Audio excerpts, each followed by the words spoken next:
يا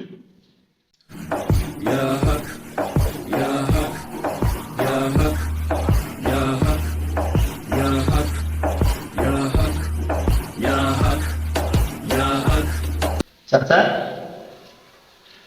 ও চাচা, মসজিদে তো সাজানো, টাইলস করা, আপনি একা কেন চাচা? মুসল্লি কোথায় বলছেন না কেন চাচা? আপনি একা কেন চাচা? মুসল্লি কোথায়? কি আর বলবো ভাতিজা, মানুষ তো এখন দুনিয়াবি কাজ নিয়ে ব্যস্ত। তারা তো এখন লুট ব্যবসায় পড়ে আছে, তারা তো এখন মসজিদ মুখী হচ্ছে না। কি বলছেন চাচা? তারা কি আজান শুনে না? তাদের অন্তরে কি আখিরাতের ভয় নেই? তাহলে কিভাবে আজান শোনার পরও মসজিদে না এসে বাড়িতে থাকে, বিভিন্ন কাজ কামে কিভাবে ব্যস্ত থাকে? আমাদের সাবান মাস চলতেছে, আমাদের নেকা আমল কামাই করার মাস চলতেছে, আর এদিকে তো সবে বরাত এসে পড়লো চাচা। কি বলতেছো ভাতিজা? সর্বরাত কবে? সর্বরাত সম্পর্কে তুমি আমাকে কিছু বলো, যাতে আমি আমল করতে পারি। সবে বরাত হচ্ছে আগামীকাল শুক্রবার, পরের শুক্রবার 14 ফেব্রুয়ারি দিবাগত রাত্রি সবে বরাত। এবং সবে বরাত সম্পর্কে রাসূলুল্লাহ সাল্লাল্লাহু আলাইহি ওয়াসাল্লাম বলেন, ইযা কানা লাইলাতান মিন নিসফি শাবান কুমু লাইলাহা ওয়া সুমু নাহারাহা।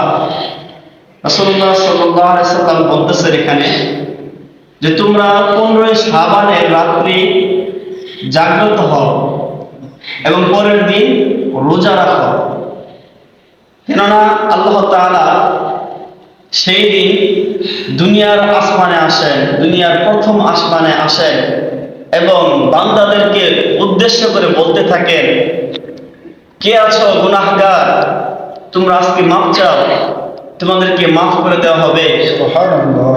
কে আছো ঋণগ্রস্ত, তোমরা আমার কাছে চাও, তোমাদের ঋণ পরিশোধ করার পথকে বাতিয়ে দেওয়া হবে। আল্লাহু আকবার। কে আছো রোগাক্রান্ত, তোমরা চাও আজকে তোমাদেরকে রোগ থেকে মুক্তি দেওয়া হবে। সুবহানাল্লাহ, সুবহানাল্লাহ। কে আছো এরকম ভাবে অভাবী, তোমরা চাও তোমাদের অভাবকে দূর করে দেওয়া হবে। মাশাআল্লাহ। রাসূলুল্লাহ সাল্লাল্লাহু আলাইহি ওয়াসাল্লাম বলেন, মহান আল্লাহ তাআলা এরকম ভাবে ডাকতে থাকে ততক্ষণ পর্যন্ত যতক্ষণ পর্যন্ত না ফজরের আজান হয়। তো আমরা যদি এদিকে খেয়াল না করি তাহলে এই মহান রাত্রিটা চলে যাবে।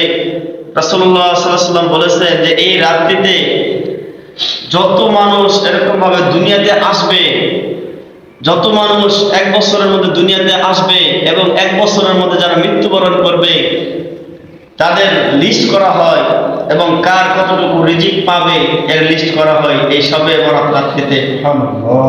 কেননা এই সবে বরাত রাত্রি হচ্ছে মুক্তির রাত্রি। তাই আসুন আমরা এই রাত্রিকে আমরা উদযাপন করি, এই রাত্রি জাগরণ করি এবং রাসূলুল্লাহ সাল্লাল্লাহু আলাইহি ওয়াসাল্লামের হাদিস অনুযায়ী আমরা পরের দিন রোজা রাখি। আল্লাহ তাআলা আমাদের সকলকে আমল করার তৌফিক দান করেন। আমিন।